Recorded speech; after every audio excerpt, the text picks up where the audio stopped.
Golkar sebagai partai yang sudah matang, punya pengalaman malang melintang, sudah 58 tahun, ini pengalaman yang sangat panjang.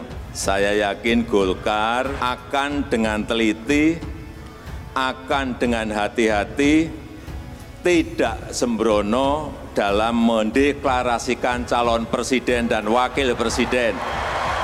Sepertinya Pak Jokowi sedang mengkritik parpol yang sudah berani mencalonkan seseorang menjadi presiden, dan calon presiden itu pemilihannya, pencalonannya adalah sembarang. Nah, kita masih ingat kan, Partai Nasdem adalah partai yang pertama mengusung Anies Baswedan sebagai capres. Padahal kita ketahui kan track record dari pemimpin di DKI Jakarta kan ya Anda sudah tahu sendirilah.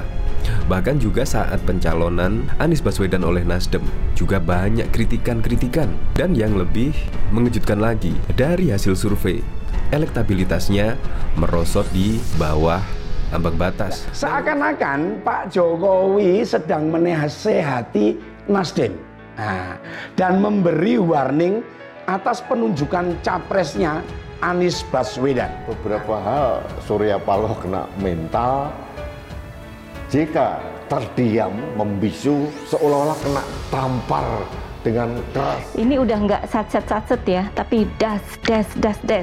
Berondongan tonjokan ya, bukan peluru, tapi tonjokan. Berasa nonton Presiden Jokowi membanting Surya Paloh dan Anies dalam sebuah pertandingan UFC.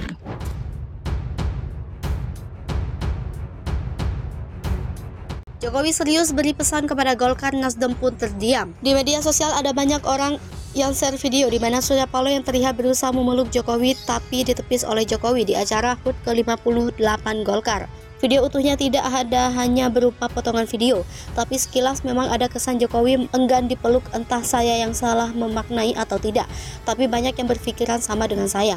Seolah ada kode dari Jokowi, bahkan Nasdem sudah memilih berseberangan demi mengusung Anies. Jadi ada baiknya jaga jarak saja. Kalau bicara sikap negarawan, jangan melemparkan ke Jokowi, tanyalah Nasdem kenapa memilih banting setir, karena malah menjadi seperti duri dalam daging. Kode berikutnya adalah sebuah pesan kepada Golkar. Dia mewanti-wanti Partai Golkar agar tidak sembrono mendeklarasikan calon presiden untuk Pilpres 2024, sebab Indonesia merupakan negara besar. Jokowi yakin Partai Golkar tidak akan sembrono dalam mendeklarasikan calon presiden yang akan maju di pemilu 2024 mendatang. Apalagi Partai Golkar adalah partai yang sudah matang dan mempunyai pengalaman malang melintang selama 85 tahun berdiri. Golkar juga sudah banyak makan asam garam perpolitikan Indonesia. Jokowi juga mengingatkan agar penentuan capres dan cawapres harus melalui pertimbangan yang matang. Semua aspek harus diperkirakan secara detail. Terdengar seperti sentilan telak kepada Nasdem, bukan? Jokowi meminta agar berburu-buru deklarasi capres, tapi Nasdem dengan segala niatnya dengan cepat mengusung Anies sebagai capres. Ada kepentingan mendesak yang membuat Nasdem cepat-cepat mengusung Anies. Kalau orang awam melihatnya, ini adalah tanda nafsu politik yang sangat besar. Saking tak tahan, etika-etika politik pun ditabrak. Mirip dengan Anies yang suka menabrak aturan demi memuaskan manuver politiknya. Dari sini saja sudah terdengar jelas kalau Jokowi tidak terlalu setuju dengan langkah yang dilakukan Nasdem saat ini. Apalagi sejak mengusung Anies, Nasdem menjadi agak ugal-ugalan. Lewat Zulfarlindan, dia membabi buta menyentil pihak lain, sembarangan bikin statement dan membuat perdebatan sengit hingga akhirnya ditindak tegas untuk sementara. Kalau dalam bahasa formal versi saya, jangan buru-buru pilih capres, waktu masih banyak dan panjang, apalagi buru-buru pilih capres yang tidak bisa kerja tapi cuma jago tata kata. Negara ini bukan seperti bisnis kecil atau UMKM yang bisa dipimpin siapa saja. Indonesia adalah negara besar dengan jumlah penduduk terbanyak keempat di dunia. Butuh pemimpin yang mumpuni, bukan pemimpin asal-asalan jualan janji manis dan kata-kata indah. Apalagi yang di belakangnya adalah elit-elit dari wajahnya sudah tidak sabar untuk berjaya. Apalagi pemimpin yang didukung oleh gerombolan intoleran yang suka menggunakan politik, agama, dan identitas, bahkan tidak segan mengancam orang lain dengan ayat dan mayat, surga dan neraka. Negara ini sungguh besar, dan kalau dikuasai kelompok ini, maka negara ini dalam bahaya besar. Sekarang saja mereka ngelunjak dan petantang petenteng. Tak terbayang kalau mereka berkuasa, mau jadi apa negeri ini? Warisan seperti apa yang akan diberikan kepada generasi berikutnya kelak? Jokowi diyakini akan memberikan rekomendasi mengenai siapa calon yang akan menjadi penerusnya kelak. Tapi tidak dalam waktu dekat, Jokowi tetap menjadi tokoh sentral. Meski tidak lagi ikut pilpres, pendukungnya siap menunggu kemana arah Jokowi pergi, mereka akan ikut. Yang jelas bukan Nasdem, apalagi Anies. Mereka sudah menjadi antitesis Jokowi, bagai air dan minyak, bisa menempel tapi tidak bisa bersatu. Nasdem memilih jalan yang berbahaya, syukur-syukur tidak terjatuh, jangan sampai terjatuh. Begitu terjatuh, Nasdem jatuh sendiri. Tidak ada yang menolong, bahkan Nasdem berpotensi dikucilkan seperti PKS jika nekat memainkan politik yang ugal-ugalan. Jokowi memberikan sinyal kepada Paloh dan juga kode keras kepada Golkar. Jokowi tampaknya serius tidak main-main dengan statement ini. Negara ini bukan negara supil, salah urus, apalagi kalau pemimpin tidak becus bisa bubar negara ini. Bagaimana menurut Anda? Ini filsafat Jawa kuno yang dipakai Jokowi untuk hancurkan Surya Paloh. Ketika Jokowi dijahatin dari belakang, dia menjadi orang yang justru menunjukkan secara jantan ketidaksukaannya di depan. Saya melihat ini adalah sebuah etika berpolitik yang sangat gamblang dipertontonkan oleh Presiden Joko Widodo. Kita tahu bahwa Partai Nasdem adalah partai yang selama ini dianggap menjadi koalisi dari Presiden Joko Widodo. Bayangkan saja 3 kursi menteri strategis diberikan kepada Partai Nasdem. Presiden Joko Widodo tahu etika politik yang benar. Ketika didukung, ya pasti harus diberikan semacam kepercayaan dan juga kontrak politik. Tidak ada orang yang bisa hidup di dunia sendiri, dan perlu ada kontrak-kontrak politik tertentu yang memang harus dilakukan bahkan oleh orang yang berintegritas.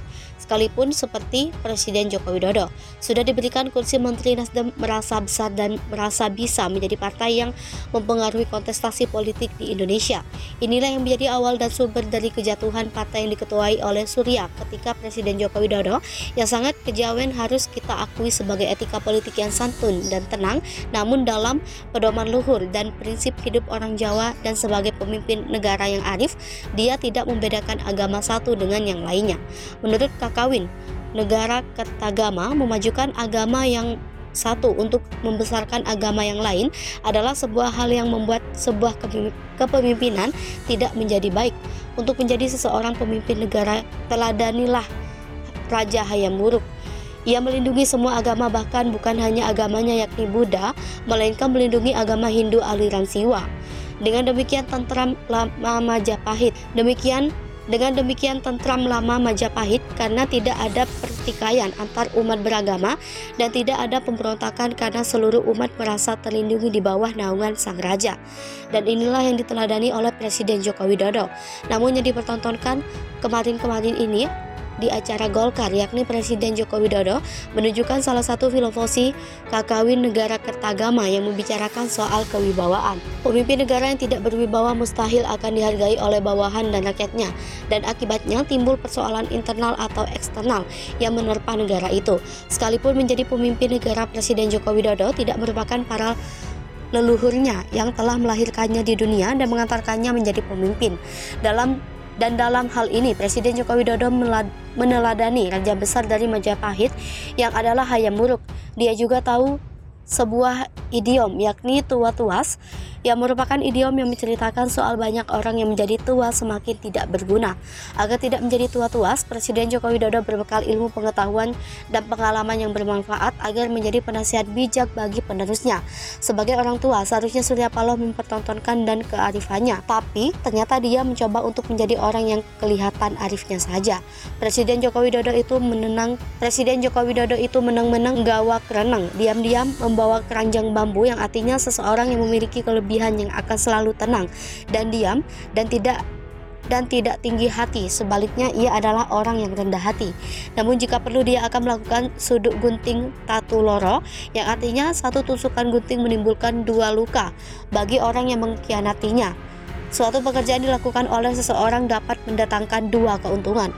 Mutiara Jawa ini memiliki makna dengan mutiara Indonesia yang berbunyi sekali kayuh 2 pulau terlampaui. Jika masih mau ngelawan Joko Widodo, dia adalah tipe orang yang melawan dalam diamnya dan membuat Surya Paloh ini seperti orang yang direbus di tumbukan bara api di bawah dan di atas. Jalma lipat tan kena kinira, yang artinya orang cerdik tidak dapat diduga. Karena ketenangan rendah hati dan sifatnya, banyak orang yang tidak mampu menduga seberapa dalam kepandaian yang dimiliki orang yang dimiliki oleh orang itu. Kalau pilih Jokowi sebagai musuh itu adalah kesalahan besar. Sabar sare mesti bakal pakoleh. Ngomong-ngomong, Om sudah cukup kejawen belum?